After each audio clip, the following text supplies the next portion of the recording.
आप अभी कार्रवाई मत करना चाहते हैं मत करिए, लेकिन 1.5 साल के बाद निश्चित रूप से कार्रवाई उसमें होगी। इस सिलाई का एक मामला है, पेड़ कटे कितने?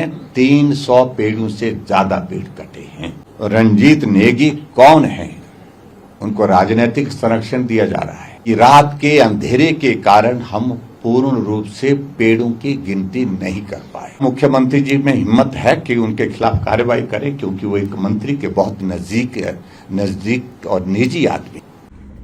शिलाई पेड़ कटान मामले पर जयराम ठाकुर कह रहे हैं कि अगर मुख्यमंत्री के भीतर इतनी हिम्मत है तो कार्रवाई कर दिखाए रणजीत सिंह पर। रणजीत सिंह कौन है? रणजीत सिंह मंत्री हर्षवर्धन चौहान के खासम खास है, और उन्होंने जब ये पेड़ कटान का मामला उछला तो उन्होंने खुद मीडिया के सामने आकर इस बात को स्वीकारा कि हाँ, हमने पेड़ काटे हैं, हमारे पास कुछ परमिशन है, कुछ परमिशन आ रही है, लेकिन 300 के करीब पेड़ों पर कुल्हाड़ी चला दी गई और ये वीडियो सोशल मीडिया पर खूब वायरल हुआ।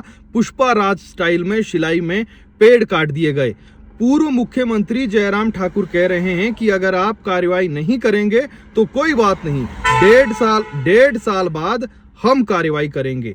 अब मंत्री हर्षवर्धन चौहान ने भले ही इस मामले पर सफाई देने में कोई ज्यादा देरी नहीं की। पूर्व विधायक बलदेव तोमर ने प्रेस वार्ता की और कई गंभीर आरोप मंत्री जी पर लगाए। कहा, राजनीतिक संरक्षण ऐसे लोगों को प्राप्त है और इन्हें किसी तरह का कोई डर नहीं है। फिर मंत्री हर्षवर्धन चौहान ने कुछ एक पत्रकारों को बुलाया और उनके सामने एक लंबा चौड़ा भाषण दिया। कहा कि ये बीजेपी के लोग हैं। उन्होंने कई ऐसी बातें कही जिससे ये साफ नहीं हो पाया कि उनके ही करीबी एक तरफ प्रेस वार्ता करके कह रहे हैं कि हाँ, हमने पेड़ काटे हैं, कुछ पेड़ काटने की हमारे पास परमिशन है, कुछ परमिशन हम लेकर आ रहे हैं। उन्होंने ये कुछ बातें नहीं की, उन्होंने सीधे आरोप बीजेपी पर लगा दिए। अब जयराम ठाकुर ने शिमला में प्रेस वार्ता के दौरान एक मंडी का मामला उठाया, दूसरा शिलाई का उठाया। कहा कि रणजीत सिंह मंत्री जी के खासम खास है और उन्हें राजनीतिक संरक्षण है, इस पर कोई कार्रवाई नहीं कर रहे हैं। उन्होंने फॉरेस्ट विभाग पुलिस को भी आड़े हाथों लिया। कहा कि एफआईआर में लिख रहे हैं कि रातों रात पेड़ कटे, रात होने के चलते हम गिन नहीं पाए कि कितने पेड़ कटे हैं। क्या कह रहे हैं जयराम ठाकुर, वो आप आगे सुनिए।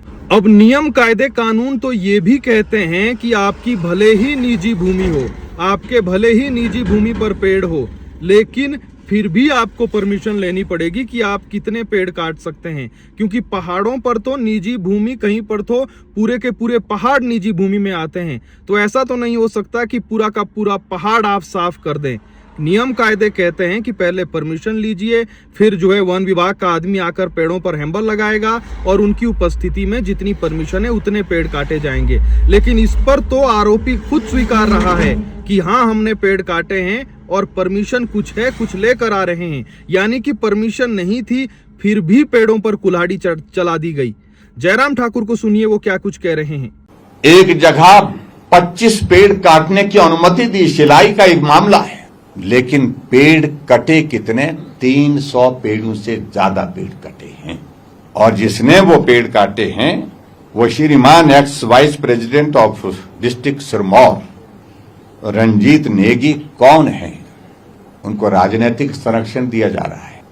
एफआईआर दर्ज हुई है, लेकिन एफआईआर में कहा गया है कि रात के अंधेरे के कारण हम पूर्ण रूप से पेड़ों की गिनती नहीं कर पाए। क्या जवाब है?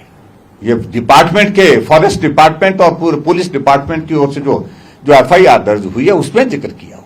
और नियम के हिसाब से जो मैं एक बात जरूर कहना चाह रहा हूं, जो एचपी ट्रांजिट रूल जो है 2023 का 2023 के, उसके रूल के अनुसार जो नोटिफिकेशन हुआ है उसमें प्राइवेट लैंड से आपको ज्यादा से ज्यादा सिर्फ 3 पेड़ काटने की अनुमति मिल सकती है और पेड़ कटे 300 से ज्यादा। और मुख्यमंत्री जी का बयान बड़ा दिलचस्प था उसमें, और कहने लगे कि मुख्यमंत्री जी कह रहे थे, जब प्रश्न पूछा किसी पत्रकार ने उनसे कि जहां पैदल चलने का रास्ता नहीं वहां पर अवैध कटान कैसे हो सकता है? पेड़ कटे हुए जमीन पर धराशायी हुए पड़े हैं, वीडियो उसकी बनी हुई है, लेकिन उसके बावजूद कह रहे हैं कि वहां तो जाने का रास्ता नहीं है, वहां पेड़ कैसे कट सकते हैं, अवैध कटान कैसे हो सकता है? बहुत विचित्र परिस्थिति है। और नियम के मुताबिक मैं आपको कह रहा हूं जब इस प्रकार का अवैध कटान होता है, जो 25 पेड़ काटे गए हैं वो भी फॉरफिट होते हैं, और जो मामला बनता है तो 300 पेड़ों का बनता है, तो पेनल्टी के साथ साथ में कार्रवाई जो होती है, एफआईआर बनती है, तो वो 300 पेड़ की ही बनती है। 300 से ज्यादा जितने पेड़ कटे सबकी बनेगी, और जिसकी परमिशन दी वो भी उसमें शामिल होंगे।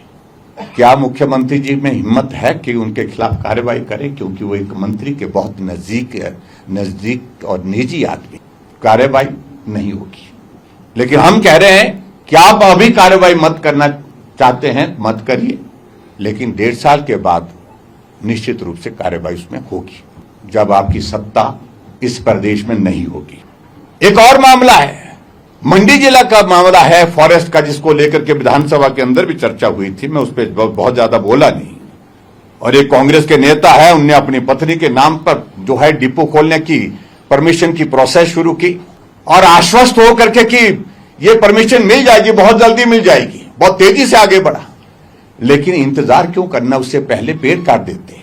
जब तक परमिशन आएगी उससे पहले ही पेड़ काट दिए, और लगभग 2000 के करीब ट्रक, 2000 ट्रक जो है काट कट के पेड़ की उसकी स्टैकिंग कर दी। जब शोर पड़ा, जब उसके फोटो वायरल हो गए, वीडियो वायरल हो गए, जब भारतीय जनता पार्टी की ओर से कमेटी आपकी जो है वो यहां से गई थी, बलबीर वर्मा जी भी उसमें देखने के लिए वहां पर गए थे, तो पेड़ों को, जो काटे हुए पेड़ थे, उनको जेसीबी से जो वहां से उठा करके कुछ को दबा दिया गया, दफना दिया गया, और कुछ को धाक से गिरा करके जो है नदी में बहा दिया गया। मामले हाई कोर्ट में है, इसलिए मैं उस पर इससे ज्यादा नहीं कह रहा। लेकिन बड़ी दिलचस्प बात है, हाई कोर्ट ने जवाब मांगा है, लेकिन हाई कोर्ट का जवाब जो मांगा गया है उसका जवाब नहीं दिया जा रहा। जो उनने हाईकोर्ट ने जवाब मांगा है, तो उस जवाब को सरकार की ओर से अभी तक भी नहीं दिया गया है। ग्लेरिंग एग्जाम्पल ऑफ करप्शन, इससे ज्यादा नहीं हो सकते आपको।